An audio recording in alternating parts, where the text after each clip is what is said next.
Bonjour et bienvenue sur KTO et KTO Radio pour notre rendez-vous hebdomadaire dédié à la doctrine sociale de l'Église. Après avoir vu des thèmes comme l'option préférentielle pour les pauvres, la solidarité, la dignité de la personne humaine ou même la communauté politique, nous ouvrons aujourd'hui un nouveau thème, celui de la famille, un thème que la doctrine sociale déploie largement avec un premier sujet, celui de la famille et du mariage.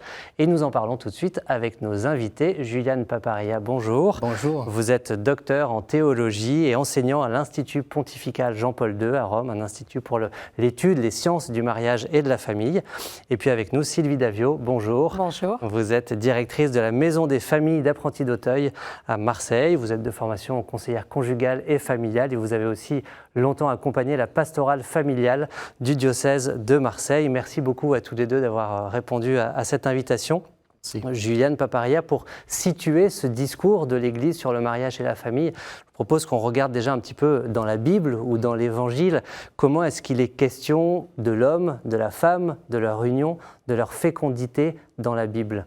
Bien sûr, déjà dans les premières pages de la Bible, dans la Genèse, on voit Adam et Ève. Dieu dit qu'on crée l'homme à notre image. Homme et femme, il les créa. Donc quelque chose de l'image de Dieu et aussi cette diversité, cette différence homme-femme. On voit que ce n'est pas toujours facile non plus. Il y a le péché qui entre sur scène. Mais néanmoins, Dieu reste fidèle à cet engagement qu'il prend avec l'homme et la femme. Tout à travers l'Ancien Testament, on voit que l'alliance que Dieu veut nouer avec l'humanité prend cette forme conjugale. On peut penser au prophète Osée, « Je te fiancerai à moi pour toujours, dit le Seigneur ».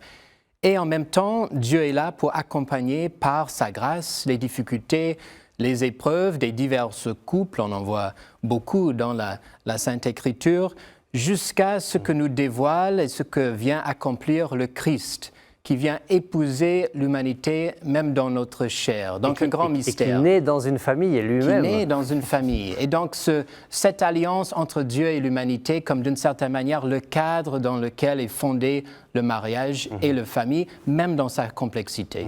C'est intéressant de souligner que tout au long de la tradition biblique, on a aussi des exemples de couples ou de familles qui traversent des difficultés. Sylvie, vous accompagnez beaucoup de familles dans des situations très diverses à la Maison des familles. Pour vous, personnellement, s'appuyer sur ce passage de la parole de Dieu pour accompagner les familles dans leur vie, quelles que soient les difficultés de cette vie, c'est inspirant? C'est plus qu'inspirant, je dirais, parce que, en fait, ce qui me frappe, c'est que dès le début, on parle de relations. On parle d'hommes, de femmes, de construction d'une union. Et la relation, c'est fondamental. Enfin, c'est vraiment le fondement, pour moi, de la famille. Et là où je travaille, à la Maison des familles, effectivement, la relation, c'est le centre de ce qu'on veut vivre. C'est vraiment, d'ailleurs, dans le projet éducatif d'apprentis d'Auteuil, la relation est au cœur. Et c'est vraiment cette relation qu'on veut faire grandir, épanouir. Et puis l'histoire de Jésus, en fait, c'est une famille qui a connu l'exil, qui a connu la précarité, qui a connu plein d'épreuves. Qui a confié l'enfant qui fugue. Oui, l'adolescent. Donc tout ça, ce sont des réalités qui rejoignent les familles. Donc c'est pas du tout... c'est vraiment incarné. C'est pas quelque chose d'abstrait, mais ça rejoint vraiment le concret de ce que vivent les familles. Je vais donner une citation tirée du compendium de la doctrine sociale de l'Église. La foi conduit à sa plénitude la signification de la famille, fondée sur le mariage entre un homme et une femme. Elle constitue la cellule première et vitale de la société. Juliane Paparia, qu'est-ce que l'Église entend par cette expression de cellule première et vitale de la société quand elle parle de la famille ? C'est une image très vivante. C'est une image, je dirais, tirée même de la biologie. Non ? On est composé de cellules. Et donc, tout comme le corps humain est composé de cellules et ne pourrait pas vivre sans ces cellules, de même pour la société. Elle est composée de ce petit foyer, très concrètement, et pas tous des foyers chrétiens. D'ailleurs, je pense que c'est assez important de le souligner. L'Église dit que toute société est fondée sur ces cellules de la famille, mais pas uniquement des familles catholiques, etc.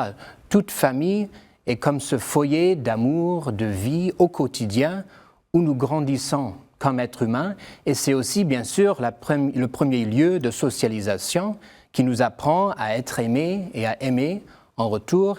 Et c'est aussi, je pense, de manière très importante, déjà dans le Concile Vatican II, chez Gaudium et Spes, mais aussi le pape Léon l'a récemment rappelé, c'est la première et la plus fondamentale école d'humanité.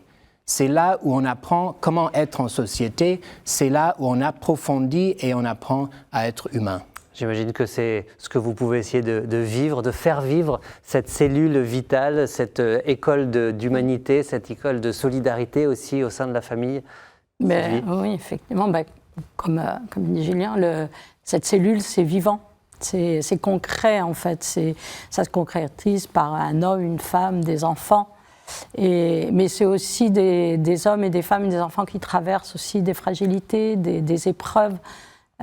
C'est pas tout simple.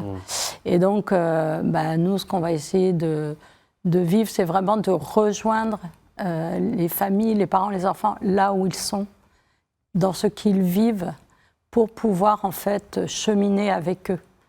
On n'arrive pas avec un dogme ou avec des principes, mais on va vraiment aller sur le vivre ensemble, ce qui fait la spécificité de chacun et des blessures de chacun, parce que la vie, la relation, elle est faite de blessures, en fait. Et une des grandes blessures, c'est l'isolement et la solitude. Il y a quelques traits caractéristiques que la doctrine sociale propose pour la famille.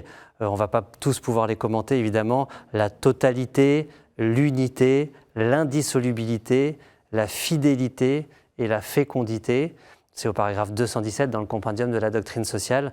Parmi ces traits-là, totalité, unité, indissolubilité, fidélité, fécondité, est-ce que, Sylvie, il y a peut-être un de ces traits-là qui, les familles vous partagent un attachement particulier à tel ou tel? Alors, je dirais qu'il y en a deux, mais il y a la fécondité, qui est extrêmement important. Et celui, en fait, qui va aussi avoir un point commun, c'est vraiment la fidélité. Et les familles qu'on accompagne, elles sont de toute religion, de toute culture, ou des fois, pas du tout, pas de religion, enfin, en tous les cas, une diversité importante. Et ce point de la fidélité, de cette reconnaissance, en fait, la fidélité, ça vient nourrir une reconnaissance, dire j'existe pour quelqu'un et je ne suis pas transposable. Et ça vient nourrir et conforter, en fait. Et effectivement, on la retrouve, elle est vraiment parlée, cette fidélité. En tous les cas, on voit que chacun y aspire. Voilà. Juliane, quand l'Église propose ces traits caractéristiques, on va dire, je reprends l'expression de Jean-Paul II, c'est une façon d'annoncer l'évangile de la vie sans forcément parler d'évangile ou de Jésus ou de doctrine à chaque fois, mais par ces traits-là, de parler de ce qui fait et ce vers quoi chaque famille peut aspirer. Je pense que l'aspiration, c'est une bonne manière de le voir justement, puisque souvent, on a vu ces traits plutôt comme des exigences. C'est sûr que quand on parle de sacrement, de mariage dans un contexte catholique, c'est un peu des critères, non? Des unions indissolubles, fidèles pour toute la vie, toute la personne. Je pense en même temps, c'est important de ne pas les imposer comme des fardeaux. Même le pape François, dans Amoris Laetitia, l'a dit, on ne peut pas s'attendre à ce qu'un jeune couple, le jour du mariage, peut accomplir ce grand mystère de l'union entre le Christ et l'Église. Sinon, on ne se marierait pas. On ne se marierait pas.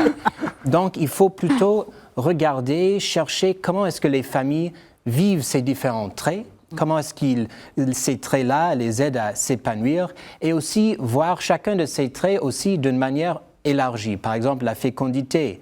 Le même Amoris Laetitia montre que c'est de manière primordiale dans les enfants qui vont naître, mais c'est aussi de différentes manières. Et je pense ça surtout dans la vocation des familles au sein de la société, il y a cette fécondité plus élargie. Tout à fait. Enfin, du coup, juste pour rebondir sur la fécondité, je suis complètement d'accord. Et du coup, je me dis, la fécondité, ce n'est pas le nombre d'enfants, Voilà. qu'on a, mais c'est vraiment d'apprendre à grandir. Quoi. Prochaine émission, on parle de la famille sanctuaire de la vie, on pourra en reparler. Je voudrais juste quand même, puisque Juliane, vous avez parlé de sacrement, cité au paragraphe 220 du compendium de la doctrine sociale de l'Église, intimement unis à l'Église en vertu du lien sacramentel qui en fait une Église domestique ou petite Église. La famille chrétienne est appelée à être un signe d'unité pour le monde et à exercer dans ce sens ce rôle prophétique en témoignant du royaume et de la paix du Christ vers lesquels le monde entier est en marche. Effectivement, quand on se marie, on n'a peut-être pas conscience de ça. Je voudrais quand même vous demander quelle est la place du sacrement, quelle force donne le sacrement pour les familles chrétiennes qui le vivent au couple et à la famille. Vous avez dit que c'est donc un signe d'unité pour l'humanité. Je dirais que c'est aussi un instrument, un ferment. Tout comme l'Église est un signe, mais aussi un moyen de l'unité de tout le genre humain, je pense pareil pour la famille. Il y a une très belle citation, je cite de nouveau Amoris Laetitia, mais que chaque couple qui s'aime vraiment, qui expérimente l'amour, veut faire en sorte que cet amour qu'il partage déborde dans la société. Et souvent, je pense, dans notre doctrine catholique sur le mariage, c'est comme si on voulait revenir à Éden. Non, au jardin où Dieu était là avec Adam et Ève. Mais je pense que c'est très important d'intégrer justement cette perspective, on pourrait dire, eschatologique de l'avenir, du royaume de Dieu. Que nos familles, nos couples sont en marche au sein de l'humanité, on compose l'humanité, on est en solidarité avec toute l'humanité et on marche vers cette unité que Dieu veut, cette paix aussi, notamment aujourd'hui, que Dieu veut avec tous. Et le sacrement peut être une force sur cette route. Sylvie, vous êtes aussi mariée, maman. Ouais. Comment est-ce que vous, en quelques mots, vous parleriez de cette force du sacrement? Oui, c'est une force qui vient nous renouveler. Comme on dit tout à l'heure, le mariage, ce n'est pas un long fleuve tranquille. Donc, ce sacrement, il ne vient pas gommer les difficultés ou les épreuves. Il vient vraiment nous permettre de les transcender, de les traverser dans une histoire plus grande que notre propre histoire de couple et de famille.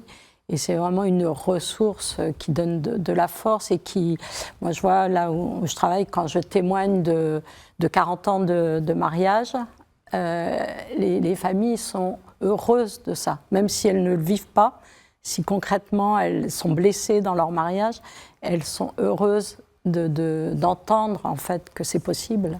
C'est un signe, comme vous le disiez. Oui, c'est un signe. Merci beaucoup à tous les deux, Juliane Paparia, Sylvie Davio, pour cette introduction au thème de la famille selon la doctrine sociale de l'Église. On poursuivra dans de prochaines émissions. Bien sûr, je renvoie au chapitre 5 du compendium de la doctrine sociale de l'Église, entièrement consacré à la famille. Et puis rendez-vous sur ktotv.com et ktoradio.com pour réécouter, partager cette émission et toutes les précédentes. À bientôt.